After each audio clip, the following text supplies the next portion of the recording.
So we're back now and we're going to talk about the AI study program. What do you need to do to get your degree? What do you need to do to get your Bachelor of Science in Artificial Intelligence? There are a whole bunch of resources for you available to check this out on your own. The Student Portal has pretty much everything listed there. This information session is a summary of all the information you can find, and I've sorted through it and selected that which is most appropriate for you as a first-year student. The basic guide is your teaching and exam regulations, the TER, for your cohort year. That's the one that you will need to follow to get your degree. It's built up of two elements. That's the basic FSE TER and the appendix specific for the Bachelor of Science Artificial Intelligence. CASIS, that's our course catalog. Hopefully you found that already. That's where prerequisites are found. Academic Advisor is, of course, a good source of information if you have specific questions that aren't answered, questions too specific to your situation. And the Board of Examiners, those are more for the exemptions to the program. An important part to continue next year, you have to re-register in StudyLink for year 2. If you do nothing, then you will not continue. To be able to continue next year, re-register in StudyLink. The AI program, first year is 60 credits. Not everybody passes that in the first round, but we're looking at the nominal program now. We'll talk about the what happens if you do it differently. We'll talk about that in the next session. But for now, the years 2 and 3 of the AI program, that is 120 credits. That's 90 credits on compulsory courses, 60 credits on mandatory courses everybody has to take for your degree. There are 15 credits in practical courses. You get to choose out of 8 different practicals. So you choose 3 practicals of the 8. And you have your bachelor's project. Everybody has to complete the bachelor's project of 15 credits. So together that's 90 credits. That leaves 30 over in electives. That's the room you have to personalize your program. You can find this planning page on the student portal. Here is an overview of the courses you have to take and when they're offered, combined together. You see a number of blanks in the overview.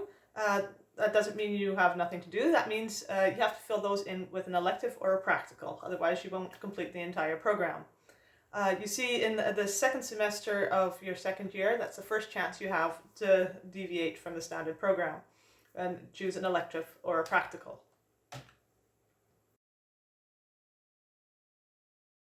You have room for 30 credits on electives in your program.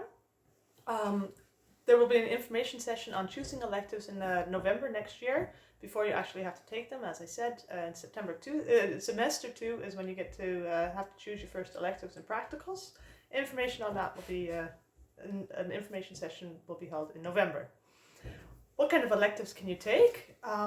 Generally it's a balance of 15 credits on pre-approved electives and 15 credits on free electives. The electives are the room to personalize your program, your AI program. The pre-approved electives, those are the electives you find in the list. If you look in OCASIS per program, the electives listed there are pre-approved. You can take those without consulting anyone and use those to fill up your elective space. There's also room for free electives, and that could be anything. It doesn't have to be anything AI related. There are 2 conditions, not too many introductory courses in your electives, and not too much overlap with courses you've already received credit for. All free electives, anything not on the pre-approved list, has to go through the Board of Examiners. You need to make file a request using the Board of Examiners form you can find on the student portal. It is also possible to deviate from the 15-15 split, 15 pre-approved electives and 15 credits free electives. You can choose to take more pre-approved electives and extra practicals, and then that would mean fewer free electives. You can switch it around and take fewer pre-approved electives and more free electives. That all needs to go through the Board of Examiners. It's also possible to take a university minor. I believe in the second week of May there was a need to know posted about the university minors offered. A university minor is a set package of electives offered by different faculties that students can take to broaden their university experience. A university minor is either 15 or 30 credits, and they're all offered in the first semester. That can be a problem for our AI students who are studying nominally, because we have 2 mandatory courses in the first semester of year 3. But as we saw earlier, not everybody completes the program as we pointed out. If you want to take a university minor, please make a request to the Board of Examiners. Something to take into consideration, the data-wise minor offered by the Faculty of Behavioral and Social Sciences isn't available to our AI students, and that's because there's too much overlap with our own program. Another option to complete your 30 credits of electives, is going abroad, going on exchange.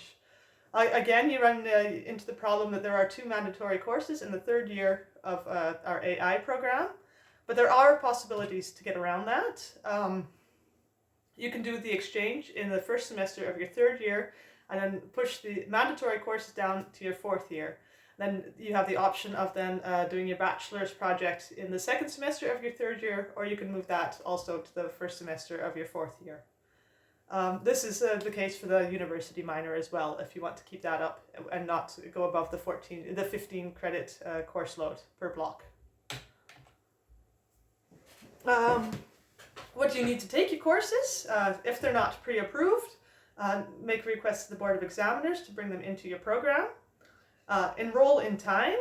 As you get further into the program, you'll notice that there's more variation in choices. It's up to you. It's not always clear which courses you have to take when.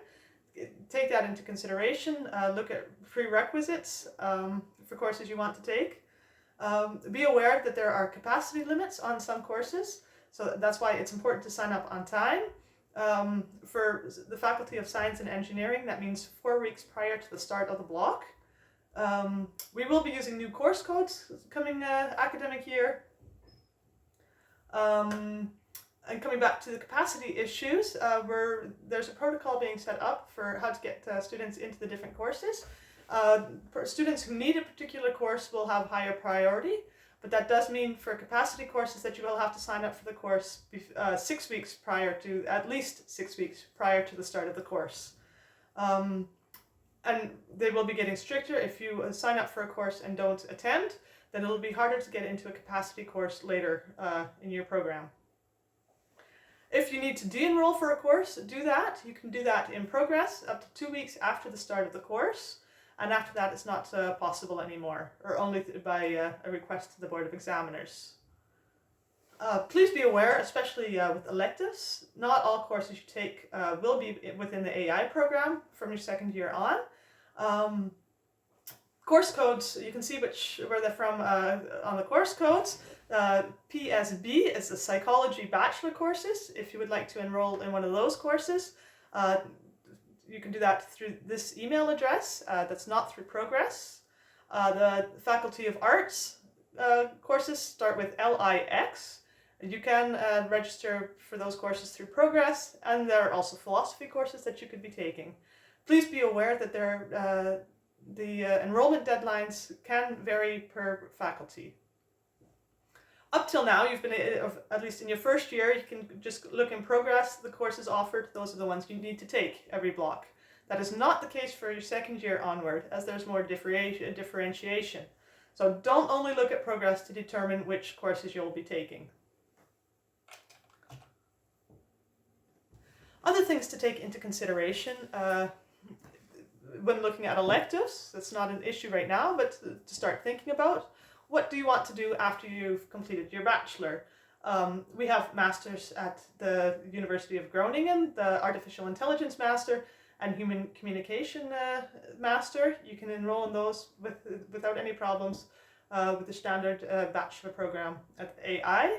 Other possibilities are Information Sciences at the University of Groningen, Behavioral and Cognitive Neuroscience, that's a research minor here as well. The Linguistics Research minor. You can also enroll in other AI masters in the Netherlands and further away. But if you want to make use of the other possibilities, not necessarily artificial intelligence and human-machine communication, look into what the entry requirements, and perhaps you can work those into your electives room in your program. If you have questions about study planning, if you're running into issues about what to do when, what sort of workload is appropriate for you, feel free to make an appointment with me. We can talk that through.